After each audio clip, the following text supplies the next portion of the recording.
Las personas físicas son los seres humanos desde que nacen y son viables, es decir, que hayan vivido 24 horas posteriores a sus nacimientos o bien que se hayan presentado vivos ante el juez del registro civil hasta el momento en que mueren.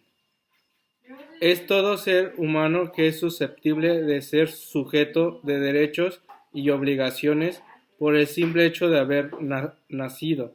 Estas ya cuentan con derechos, como lo podría ser el llevar el apellido de los padres, el de ser alimentados o el derecho a heredar.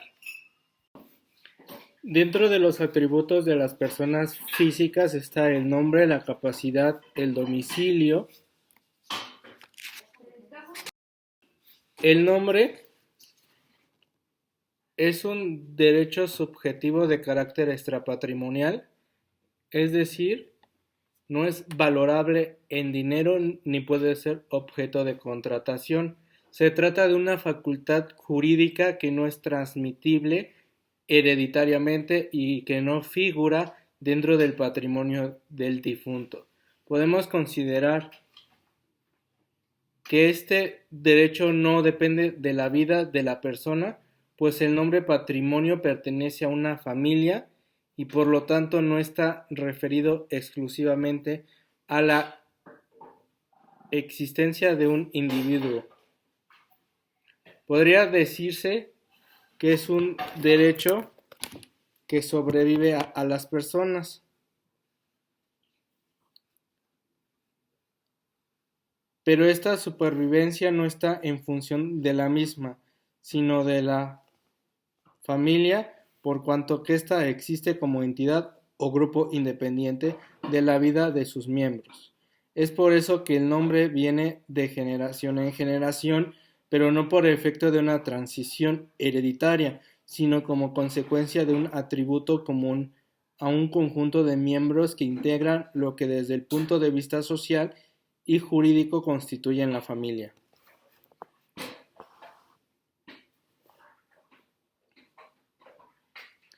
Esta posibilidad de supervivencia del nombre a la muerte de un determinado miembro de la familia no es de característica de su transición hereditaria. Por otra parte, el nombre no implica una facultad de orden patrimonial. No podemos decir que tiene un valor en dinero que forma parte del activo de las personas, que puede ser objeto de embargo o secuestro, así como materia de enajenación o venta por acto jurídico. Todas estas posibilidades se niegan al nombre, de aquí que quede caracterizado como una facultad jurídica extrapatrimonial. Por otra parte, decimos el nombre que se confiere en el momento en que nace la persona, de aquí que sea una facultad inherente a la misma que no le corresponde por herencia. Jurídicamente, el nombre es el atributo de la personalidad que individualiza a un sujeto. Es lo que distingue a una persona de otra. Una persona comprueba su nombre a través de su acta de nacimiento expedida por el registro. La capacidad es el atributo más importante de la personalidad.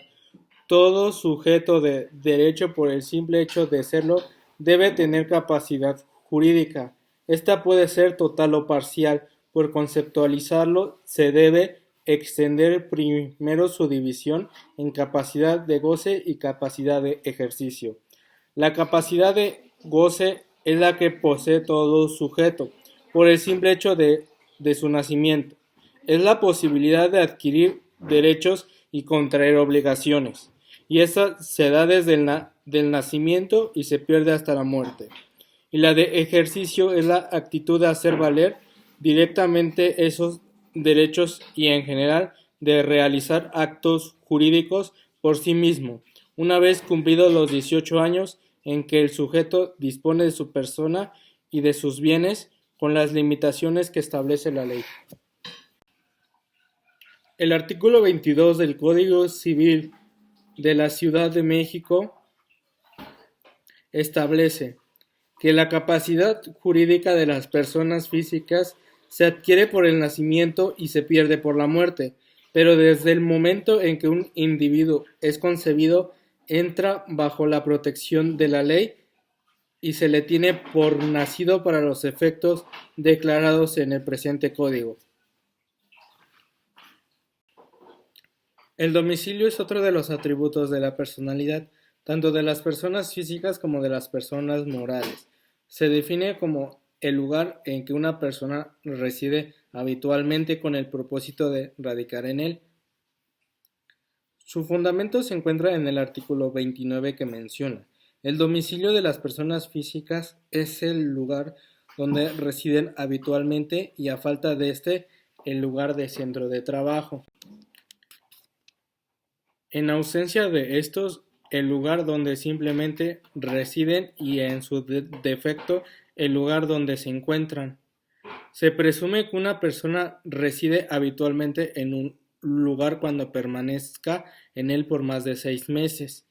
Se entiende por domicilio legal de una persona física el lugar donde la ley le fija su residencia para el ejercicio de sus derechos y el cumplimiento de sus obligaciones, aunque de hecho no esté allí presente. Artículo 30 del Código Civil de la Ciudad de México.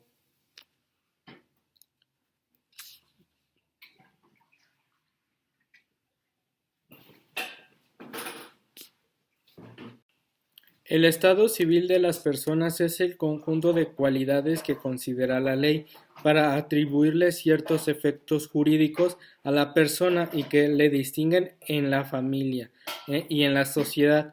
Esta es la situación que una persona guarda dentro del seno familiar. El estado civil es otro de los atributos de la personalidad, y este es el estado que guarda una persona en relación con la familia, mientras que el estado político se refiere a la situación que el individuo guarda frente al Estado en su calidad de ciudadano. El estado civil se le conoce también como estado familiar, mediante el cual se incorpora a una persona en un determinado grupo familiar. El estado de familia tiene su origen en un hecho jurídico, que es el nacimiento de la persona, o en actos de voluntad, como lo son el matrimonio y la adopción. La comprobación del estado civil de las personas se realiza mediante las constancias emitidas exclusivamente por el registro civil. Ningún otro documento ni medio de prueba es admisible para comprobarlo, salvo los casos expresamente exceptuados por la ley, de conformidad con el artículo 39 del Código Civil de la Ciudad de México. Asimismo, cuando se destruyen los registros, se hayan perdido, estuviesen ilegibles o faltaren las formas en que se pueda suponer que se encontraba el acta, sirve cualquier otro medio de prueba, documentos o testigos, como lo establece el artículo 40 del Código Civil del Estado de la Ciudad de México. La posesión de estado civil, de acuerdo con el artículo 343 del Código Civil de la Ciudad de México, radica en que el individuo ha sido reconocido constantemente como hijo de matrimonio por la familia del marido, y en la sociedad quedará probada la posesión de estado de hijo de nacimiento si además concurre alguna de las circunstancias siguientes: que el hijo haya usado constantemente el apellido del que pretende que es su padre con anuencia de éste, que el padre lo haya tratado como a hijo nacido de su matrimonio, proveyendo a su subsistencia, educación y establecimiento, que el presunto padre tenga la edad exigida por el artículo 361. El registro civil es una institución creada por el Estado cuya finalidad es la de llevar el registro del estado civil de los sujetos. Los documentos o actas del registro civil y los testimonios que de ellos se expiden tienen valor probatorio pleno, es decir, que no admiten prueba en contrario, y sirven para acreditar aquello sobre lo que el registrador declara, bajo su fe, haber pasado en su presencia, constituyen prueba especial de lo que el encargado del registro puede certificar por su personal conocimiento, pero no de las declaraciones que en ellos se contengan con relación a hechos distintos. Son documentos auténticos destinados a proporcionar una prueba cierta del estado civil de las personas que constan en formas especiales y que se llevan en las oficinas del Registro Civil. Artículo 33 del Código Civil. Los jueces del Registro Civil aceptarán en formas especiales que se denominarán formas del Registro Civil las actas a que se refiere el artículo anterior.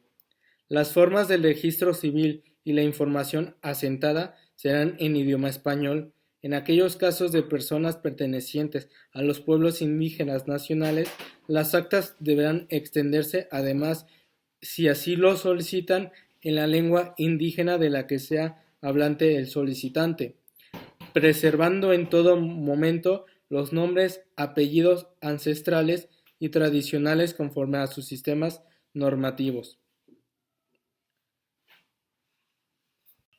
En el Distrito Federal estará a cargo de los jueces del Registro Civil autorizar los actos del Estado civil y extender las actas relativas a nacimiento, reconocimiento de hijos, adopción, matrimonio, divorcio administrativo, concubinato, defunción, la rectificación de cualquiera de estos estados, levantamiento de una nueva acta de nacimiento para el reconocimiento de identidad de género, previa a la anotación correspondiente al acta de nacimiento primigenia.